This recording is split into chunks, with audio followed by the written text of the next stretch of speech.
Salam damai sejahtera dalam kasih Tuhan. Berjumpa kembali dengan saya, Pendeta Lukas Eko Sukoco dari Padepokan Diakonia Mitra Kinasih GKJ Purworejo.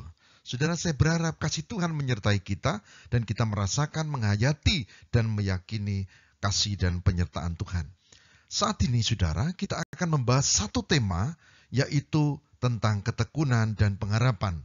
Atau tepatnya tema kita saat ini adalah bertekun dalam pengharapan. Saudaraku yang terkasih di dalam Tuhan, ada 3 ketekunan yang harus diupayakan terus-menerus dalam kehidupan orang beriman. Ketekunan tentang iman, ketekunan tentang pengharapan, dan ketekunan tentang kasih. Iman, pengharapan, dan kasih. Dan saat ini kita akan lebih konsentrasi secara khusus pada hope atau pengharapan. Memiliki pengharapan begitu penting dalam kehidupan manusia. Pengharapan. Nah, mengapa seorang pendaki gunung bersemangat? Jawabnya sederhana, karena dia memiliki pengharapan sampai ke puncak, lalu tancapkan bendera, lalu melihat keindahan alam, lalu ada kebanggaan, dan seterusnya, dan seterusnya. Ada pengharapan. Ada pengharapan. Begitu juga, mengapa seorang pelari maraton? Dia giat sekali dan dia mau jalani itu sebagai pelari maraton. Ya tentu karena dia punya pengharapan. Kalau itu sebuah lomba di event internasional misalnya, wah, ini kalau menang pasti hadiahnya gede. Lalu prestisenya besar. Wah, apalagi ini diselenggarakan di luar negeri, pelari maraton lintas alam. Wah, luar biasa. Pengharapan kata kuncinya. Kata kuncinya, dia memiliki pengharapan. Bukankah seorang pembalap motor GP juga merasakan dan memiliki hal yang sama? Kalau tidak memiliki pengharapan, ngapain dia jadi pembalap? Kalau tidak memiliki pengharapan, ngapain dia ikut lomba? Saudara, ini terjadi karena dia juga punya pengharapan. Pengharapan menjadi kata kunci yang penting. Bukankah seorang nelayan juga pengharapan itu menjadi kunci utama? Dia berjuang dengan teman-temannya semalam di laut. Dia tangkap ikan, dia berjuang supaya nanti menjelang dini hari dan pagi hari bisa pulang membawa hasil yang melimpah. Pengharapan, lalu mereka semangat, apalagi ketika itu terjadi, mereka sukacita karena pengharapannya itu nyata. Kata kuncinya juga pengharapan. Bapak, Ibu, dan saudara-saudaraku, pernahkah kita memperhatikan kehidupan petani? Mereka menanam benih padi, mereka kemudian merawatnya, dan itu bukan berhari-hari, tapi berminggu-minggu, bahkan beberapa bulan. Kenapa mereka tekun? Ya karena mereka punya pengharapan. Pengharapan nanti akan panen melimpah, harganya stabil, dan seterusnya, dan seterusnya. Pengharapan, saudara. Kalau tidak punya pengharapan, ngapain? Buat apa? Pengharapan kuncinya. Bukankah pedagang juga begitu? Dengan situasi seperti ini, ekonomi lesu, saat lebaran tidak seperti yang lalu, turun drastis, bahkan kelewat sepi. Tapi dia masih juga jualan, dan sekarang pada masa new normal, dia tetap semangat jualan, karena dia punya pikiran, dia punya pengharapan, saudara. Semoga situasi jadi baik, semoga nanti normal kembali, semoga daganganku laris. Pengharapan itu masih ada. Jika pedagang ini tidak punya pengharapan, pasti dia tidak akan berdagang lagi, bukan? Pengharapan, saudara. Sekali lagi, karena masih memiliki pengharapan. Saya ulangi, karena masih memiliki pengharapan. Bapak, Ibu, dan saudara-saudaraku yang terkasih di dalam Tuhan, harapan sejati berpusat pada Yesus Kristus. Itulah kebenaran yang kita dapatkan dari firman Tuhan. Harapan sejati tidak pada yang lain-lain, tapi pada Tuhan di dalam karya Juru Selamat Yesus Kristus. Dikatakan Ibrani 10 ayat 23 yang demikian. Marilah kita teguh berpegang pada pengakuan tentang pengharapan kita. Sebab Ia yang menjanjikannya setia. Ibrani 10 ayat 23. Jadi, harapan yang sejati, harapan yang benar, harapan yang sesungguhnya itu hanya kepada Tuhan. Di dalam penyelamat kita, Mesias, Yesus Kristus. Disitulah harapan itu menjadi nyata. Saudara, harapan itu diteruskan dan dilandasi dengan doa dan iman. Dan tentu harapan itu diwujud nyatakan dalam usaha. Kita tahu iman adalah perbuatan. Iman bukan ritual, iman bukan sekedar agama, iman bukan setumpuk kebenaran, iman itu merasuk dalam kehidupan dan dilakukan. Itulah sebabnya harapan dilandasi doa dengan iman dan diteruskan dengan usaha. Ibu, Bapak, dan saudara-saudara yang terkasih di dalam Tuhan yang menyimak di channel YouTube pada saat ini. Inilah yang perlu kita lakukan untuk mewujud nyatakan harapan itu secara nyata. Ini yang perlu kita lakukan. Kitab Roma 12 ayat 12. Roma 12 ayat 12. Memberikan catatan penting bagaimana kita bisa bertekun dalam pengharapan. Nah, caranya seperti kesaksian Roma 12 ayat 12 yang berkata demikian.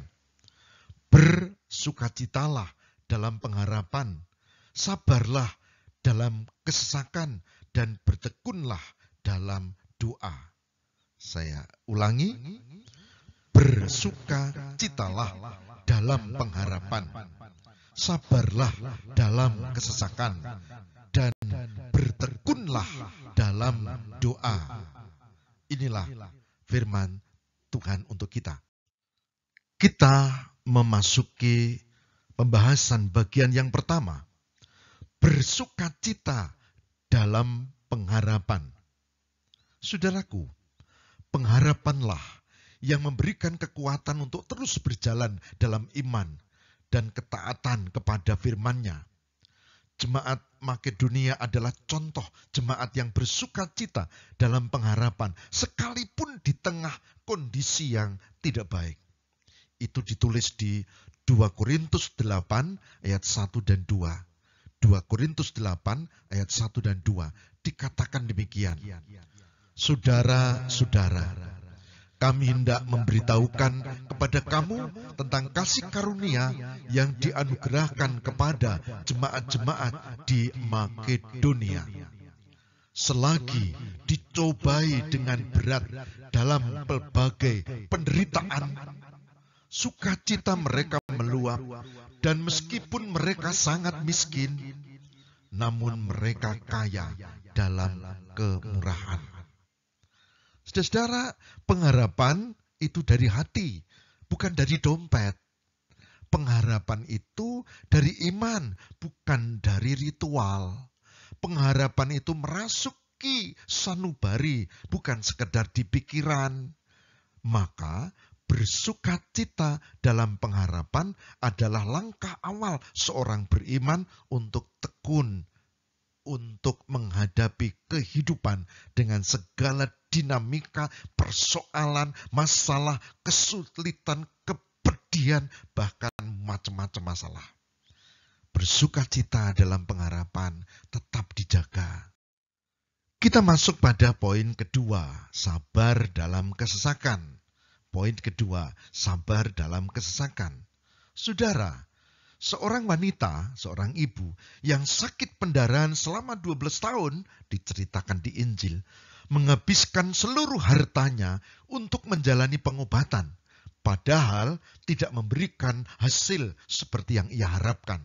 Nah, ketika dia mendengar tentang segala pekerjaan dan mujizat yang dilakukan oleh Yesus, Mesias, Isa Al-Masih alaihi salam, pembawa damai sejahtera, ya, iman dan pengharapannya akan mujizat itu muncul. Iman dan pengharapan akan kesembuhan muncul dalam dirinya. Saudara, dia mendengar bahwa Yesus akan melewati daerah tempat tinggalnya. Dan iman dan pengharapan itu menjadi nyata ketika dia berdesak-desak dan dia meyakini asal ku pegang jubah Yesus, pasti aku sembuh. Dan begitu dia pegang jubah Yesus, pendarahannya berhenti. Dia sembuh. Saudara, sabar dalam kesesakan. Kesabaran wanita ini selama 12 tahun. Catat, 12 tahun adalah teladan bagi kita untuk tetap sabar dalam masa-masa kesesakan. Saudara, nasihat dari firman Tuhan yaitu tujukanlah mata kita kepada Yesus yang memampukan kita untuk sabar dalam masa-masa sulit. Tujukanlah mata kita kepada Yesus yang memampukan kita untuk sabar dalam menghadapi masa-masa sulit. Saudara, sekarang kita punya banyak kesulitan, ekonomi salah satunya, selain sakit dan penyakit. Saya ajak kita untuk tertuju pada Yesus, karena kita tidak mungkin sabar dalam kesesakan kalau tidak tertuju pada Yesus. Kita masuk pada bagian yang ketiga, bertekun dalam doa. Ternyata tidak cukup dengan adanya sabar dalam kesesakan. Poin kedua, ternyata tidak cukup bersukacita dalam pengharapan, tapi juga harus yang ketiga, bertekun dalam doa. Saya ajak kita untuk perhatikan Matius 7 ayat 7, yang Matius 7 ayat 7 dikatakan demikian. Mintalah, maka akan diberikan kepadamu. Carilah, maka kamu akan mendapat. Ketoklah, maka pintu akan dibukakan bagimu. Saudaraku, kata minta, cari, dan ketok adalah kata kerja yang harus dilakukan secara terus-menerus sampai menghasilkan sesuatu. Seorang janda dalam perumpamaan Yesus yang terus-menerus minta pembelaan dari seorang hakim di kotanya, padahal hakim itu semula tidak mau, tapi akhirnya sang hakim bersedia membela perkaranya.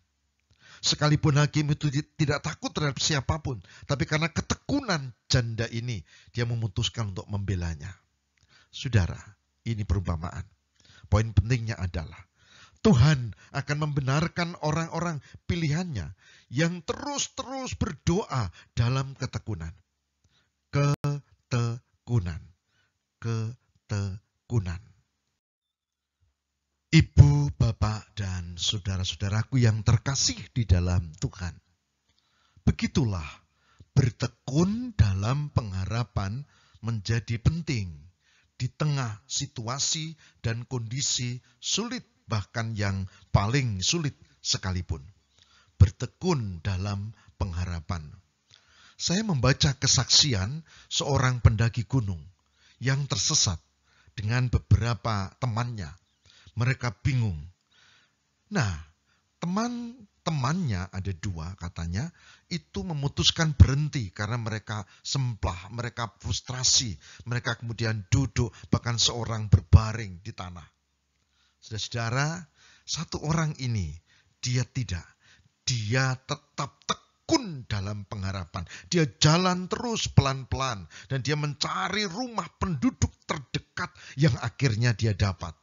Dan dia mendapatkan pertolongan setelah tersesat sekian lama, tidak menemukan jalan yang harusnya dilalui untuk pulang. Saudara tahu apa yang terjadi? Meskipun dia capeknya luar biasa, tapi dia selamat karena dia tekun, dia gerak terus, dia jalan sampai ketemu rumah penduduk. Tapi dua temannya yang duduk, yang terbaring, saudara tahu apa yang terjadi? Konon, ya, panas tubuhnya terserap ke bumi. Dan kondisi dia tidak gerak di tengah rasa dingin yang semakin itu membuatnya tidak bisa bertahan. Keduanya ditemukan sudah meninggal dunia. Satu posisi duduk, satu posisi terbaring. Saudara, begitu pentingnya untuk tekun. Begitu pentingnya untuk tidak semplah. Begitu pentingnya untuk tetap bersemangat, memiliki pengharapan di tengah situasi kondisi yang sulit. Saudara, saya lakukan hal yang sama. Oleh sebab itu sebagai hambanya, saya mengajak saudara-saudara, mari kita semua bertekun dalam pengharapan di tengah situasi, kondisi, masalah, persoalan, dan macam-macam pergumulan yang kita hadapi. Ingat, bertekun dalam pengharapan, dan itu Tuhan Yesus yang menolong dan menguatkan kita. Tuhan memberkati. Amin.